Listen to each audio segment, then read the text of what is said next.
بسم الله الرحمن الرحيم الحمد لله رب العالمين والصلاة والسلام على أشرف المرسلين سيدنا محمد وعلى آله وصحبه أجمعين وبعد. We have a question on al-bid'ah.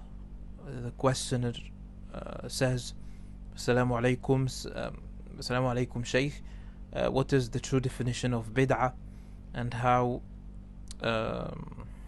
have our Hanbali shuyukh defined it? Could you point us in the direction of what books we could read to properly understand how Hanbali should approach the concept of bid'ah?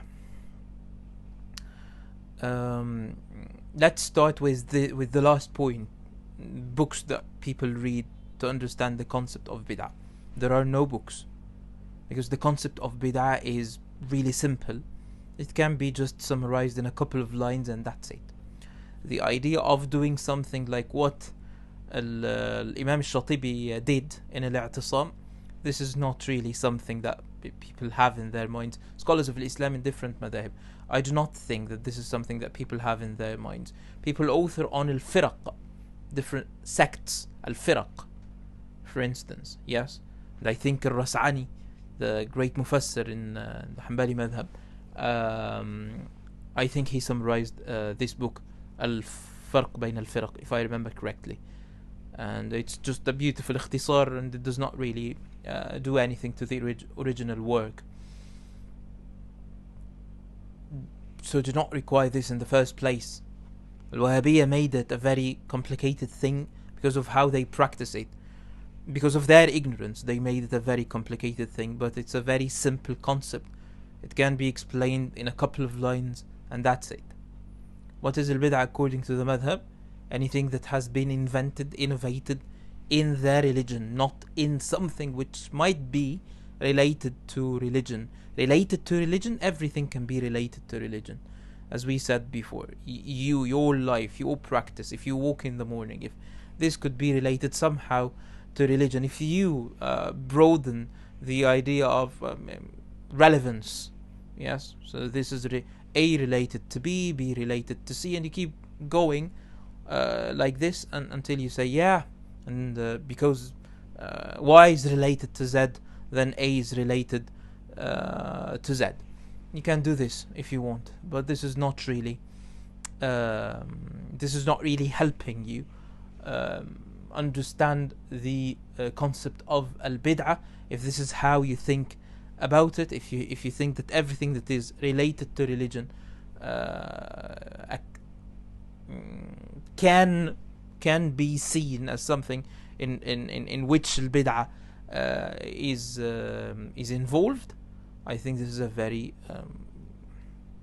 my apologies, but this is a very stupid way of looking at things. In religion, related to religion itself, not related to something which is related to religion, unless, and if you want to think about it from a fiqhi perspective, unless we are talking about something which is like the essence of religion, we've already covered this, or something which is a shart, a prerequisite, one of the conditions. If you think about it from a Hanbali perspective, this is how you deal with this matter. Anything that is invented in religion, yes. Most of what al-Wahhabiyya discuss with Ahl Sunnah wal Jama'ah, with the followers of the Madhab, they are things that are not related to religion. They are not religious practices. And this is another issue, that your intention can make things good, and good from a Shari'i perspective, and you get rewarded for them because of your good intention.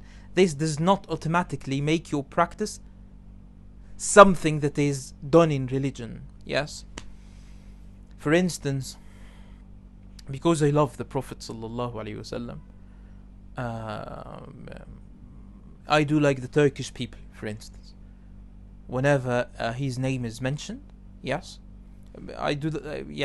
My ancestors were Turkish. Like, if we go like 200 years ago, if you go back 200 years ago, my ancestors were Turkish. They had this habit. I think they still have it. But we learned this actually from. I learned this from my family. Uh, my family has, or you actually used to have this ritual. They sit and on the night of the 15th of Sha'ban, you see, and they sit together and they read certain awrad. It has been in the family for a very long time now. And whenever the Prophet ﷺ is mentioned, they do it like this. Whenever his name is mentioned, they put their hands on their hearts. Yes. So if I do something like this because I love the Prophet ﷺ, this, do I believe that this is a worship? No. But none of the companions none of the companions wore glasses. None of the companions wore imama like this one I'm wearing. None of the companions wore kakula like this, or none of the companions held a cane like this or so. But this is different. It's not really different, but you are the only one who sees a difference that dictates a special treatment for the cases that we do, and you call bid'ah, yes? And this is called, if you study a little bit of ilm, you'll know that this is called tahakkum. It literally means you are controlling something, but it is a technical term that has a very specific meaning, and it is, you are not showing evidence, you are not proving what you are claiming. You are claiming a difference, you are not proving it. And you force me to take your position as it is without allowing me to discuss it, without allowing me to do what we call al-man', which means, it literally means I prevent what you are saying. In technically it means I am seeking evidence, I am requiring you to provide evidence. So when I do something like this, whenever his name is mentioned, it's out of love, and I'm like referring or like pointing or to my heart or something. Yes.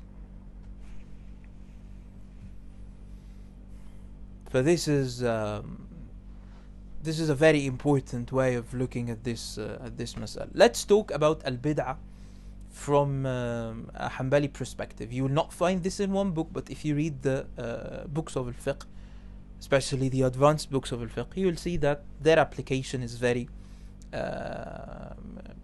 clear, in my opinion, and it's also it offers you a perspective that might not be offered in other madhab. You will find that they reject. طبعا, this is not only covered in the books of al-fiqh, it is also covered in some of the books of al-aqaid and al-adab. Yes, you will find that they say that, first of all, al-bid'ah cannot be a good thing because of his statement sallallahu alaihi wasallam. Yes, that al-bid'ah is dalala, is misguidance. It cannot be a good thing. For this categorization of al-bid'ah, something that can be wajib, can be recommended, can be permissible, can be disliked, can be haram, this is not something that the Hanabila take into consideration. And scholars who did so, they did so because they introduced al-bid'ah according to its linguistic meaning. This linguistic meaning is general, and the technical meaning is specific. And the citation of the specific necessitates the citation of the general. According to them, whenever you mention the technical bid'ah, whenever you mention the technical bid'ah, this necessitates mentioning also the citation of the linguistic one. They go above, like they zoom out and they look at al-bid'ah according to its linguistic meaning, and then they start saying, yes, so if it's not the shari'i bid'ah, then the linguistic bid'ah can be in any of the 5 ahkam or the 4 ahkam and permissibility. It could be in al-wujub, in obligation, recommendation, permissibility, dislike, al-tahrim or prohibition, tahrim. Yes? So we see what they did there, but we do not do it. We understand what they did, but we do not do it. And we stick to our in our practice, we stick to discussing al-bid'ah from a technical perspective. Hence, it can only be either makruh, disliked, or haram, prohibited. And this is what you will find al-Buhuti and other scholars of the Madhab do in their application. He will tell you, he will or they will tell you something like, this is a disliked bid'ah, or this is a bid'ah and it is disliked. We have to differentiate between two concepts here. The idea of inventing something or innovating something in religion, this is definitely haram. This is definitely haram, and it cannot be tolerated. Haram, one position, one ruling, no discussion. The idea of inventing something in religion, it's not only haram. If we think about it, if this person who's doing this is aware of what he's doing and he's doing it anyway, and there are no excuses, we can start calling this kufr, not as a judgment, because this will be really difficult to judge a person like this. But I'm discussing how things are in reality. If a person is sitting like this, and in his mind and or in his heart, and how are you going to know something like this?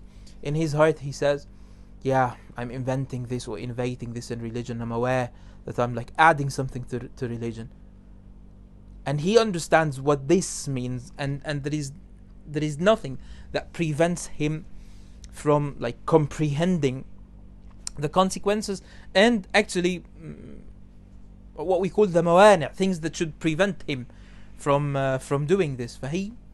And he does this anyway. You are describing a state of al-kufr. Now I'm disregarding this person. I'm just talking about a state of something, a state of al-kufr in this case.